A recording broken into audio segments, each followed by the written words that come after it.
if you look at the two trends at the moment, ultra processed food and, people bashing it, and intermittent fasting, really, that's eating a whole food diet and eating 3 meals a day. So in other words, is that just not eating like it's 1970 again?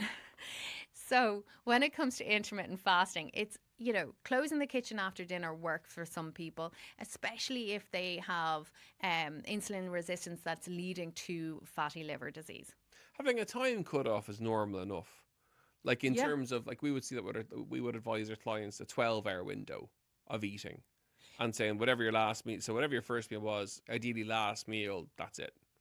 Yeah, but I think if you are eating in the evening time, I would go, well, why? Look back in the day, because a lot of the time I feel that's solved by eating more at breakfast, more at lunch, and staying on top of the hunger throughout the day. And generally then it comes to the evening time and people don't need to then. And I think when people do eat in the evening time, because they're so wrecked from the day, they're tired, they're looking for comfort, energy, reward through their food, and that food choice at the end of the day isn't going to be as healthy as any other time of the day. UPF bashing? You brought it up, I didn't. Well, it's, when it comes to messaging, right? All dietitians for a long, long time have been encouraging people to have a whole food diet, which is a really positive message. Have a whole food diet and you'll get heaps of health benefits. Yep. Anyone in the health space has been saying that. Anyone qualified in the health space has been saying that forever. Yeah, forever. Now, when you say don't eat ultra processed food, it will damage your health. Yep. Ultimately, you are saying the same thing, but you're just saying it from the other side. You're just saying it from the negative side. And the thing is that that's more clickbait than having a positive message. But ultimately, the people who are bashing UPF and the people who are encouraging whole food diet are saying the same thing. Yeah. We're just saying it in a different way. And sometimes people prefer the negative message than the positive message. That said, not all ultra processed food are going to be less healthy. Some are more healthy and they're really functional. Like infant formula is a UPF. Some breakfast cereals are UPF. Whey protein, which people glug by the gallon, is UPF. So really the NOVA classification is just the degree of processing of the food rather than how healthy the food is. And often people would ask, well, this adjective is in my hummus. And I go, well, I prefer that adjective than E. coli or listeria, So I am grateful for the processing food, for making it healthier. But that doesn't mean I'm not advocating for a whole food diet. The general nutrition lie of the land, where are we at in 2026? I think the new trend is fibre, and I'm very excited about it because 80% of people aren't consuming enough fibre in Ireland. It could be more. Yeah, it could be more because 80% aren't consuming enough, but the target being 25 grams and most people needing more. So I would say it's at least 90%. So it's nearly 90% of your listeners perhaps.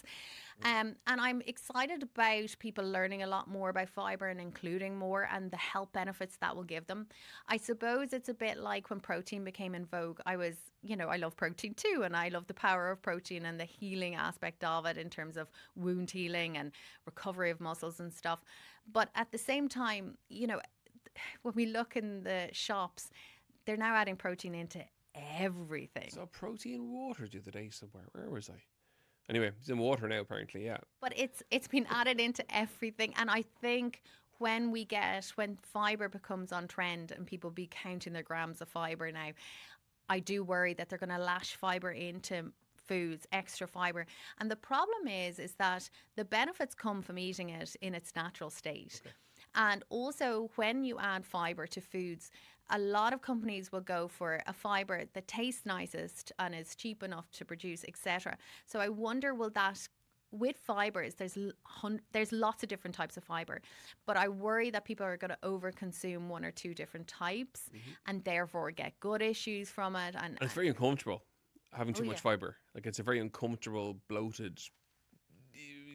I tested a few. We had Rhiannon Lambert on a while ago. Oh yeah. And she's a new book about fibre, and she was adding a tin. So feck it, so at home I added 3 tins into something just to try to, and it was you just don't feel great. You feel like a whoopee cushion, for sure. Yeah. Because fibre feeds the bacteria in our gut, and they feed on the fibre and they produce gas as a result. And the gas is three exit.